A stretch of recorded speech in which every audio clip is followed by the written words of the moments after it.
Сәлам дуслар. Бүген без сезнең белән үзбәк халкының милли уенчыгын ясарбыз. Үзбәкләр аны кызыл балчыктан ясый, ә без тозлы камыр кулланырбыз. Бу кул эшләнмәсен ясау өчен безгә он, тоз, су, үсемлек мае, буяулар, төрле зурлыктагы пумалалар, агач таякчыклар һәм пластик савыт кирәк булачак. Үзбәкстан бай тарихы, борынгы традицияләре һәм үзенчәлекле архитектурасы булган дәүләт. Ул дөньядагы иң кояшлы илләрнең берсе. Елның 300 көнендә Үзбәкстанда аяз күк йөзен күреп була. Бу шәрык иленең әкияти матурлыгына кызыгып, Үзбәкстанга меңләгән туристлар килә. Үзбәкстанның баш каласы һәм иң зур шәһәре ул Ташкент. Анда барлыгы 2 миллион 955 мең 700 кеше яши. Үзбәкстан Республикасының территориясе гаять зур, 448 мең 924 квадрат километр. Дуслар, сез Үзбәкстан белән танышып алдыгыз. Хәзер кул эшләнмәсен ясауга күчик. Иң элек тозлы камыр ясыйбыз.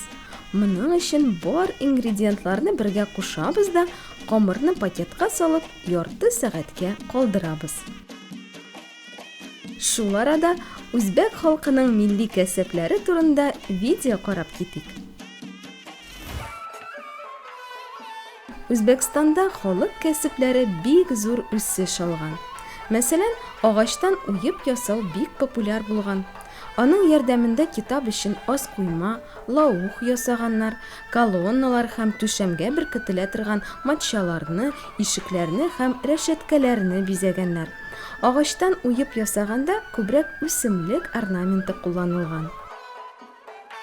Үзбәкләрдә туку сәнгате дә бик популяр. Бигрәк тә икат техникасында ясалган тукылган эшләнмәләр бөтен дөньяга танылган. Алар искиткеч бизәкләре һәм ачык төсләре белән аерылып торалар. Мондый эшләнмәләр борын-борыннан бик затлы булып саналган, кыйммәт торган, чөнки аларны җитештерү өчен бик күп көч соралган.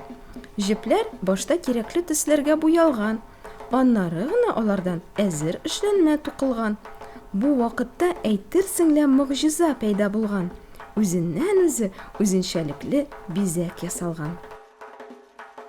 Икат техникасында җитештерелгән келәмнәр йорт өчен бизәү, ә тукымалар, пәрдәләр һәм мендәрләр тегү өчен кулланылган. Үзбәкләр түбәтәйләре белән дә дан тоткан.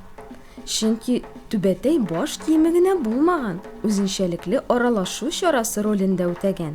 Түбәтәйгә карап, хуҗасының яшен һәм торган җирен белеп булган.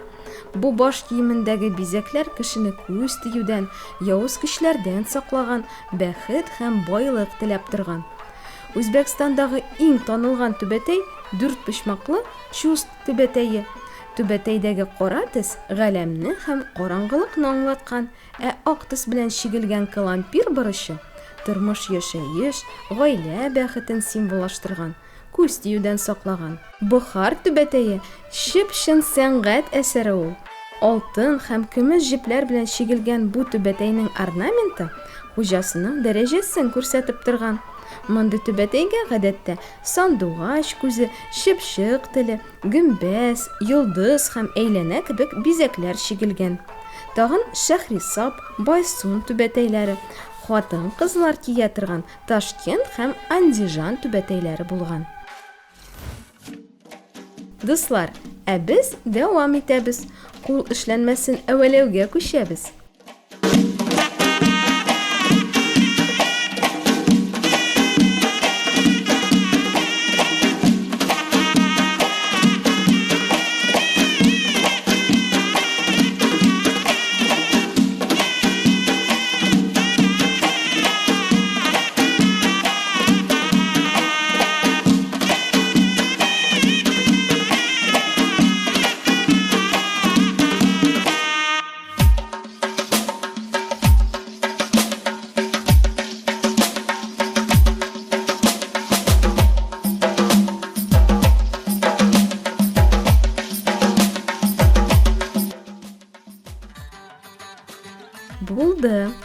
Аны буй башлаганчы яхшылап киптерергә кирәк.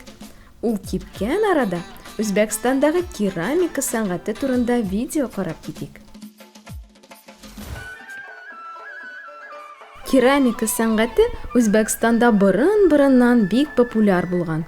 Археологлар тарафыннан табылган керамик эшләнмәләр бу сәнгатьнең беренче үрнәкләре булып тора һәм бик борынгы чорга карый. Алар арасында ләгән дип аталган яссы савыт, буялалар һәм кәсәләр, төрле зурлыктагы вазалар һәм чүлмәкләр бар. Югары сыйфатлы, үзенчәлекле формалы, якты төсләргә бай булган бу эшләнмәләрнең күбесе Үзбәкстан һәм башка илләрнең музей фондында кадерләп саклана.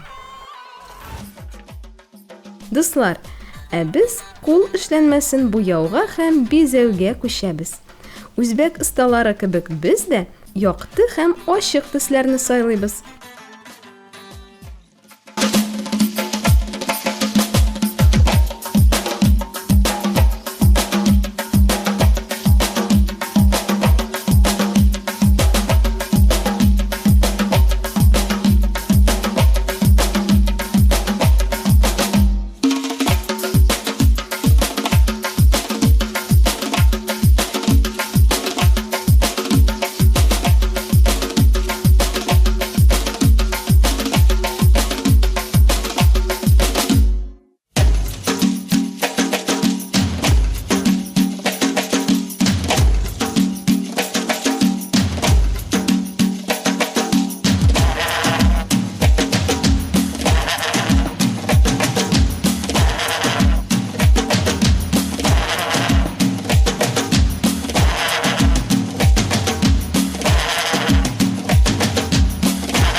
Менә шундый матур уенчык килеп чыкты.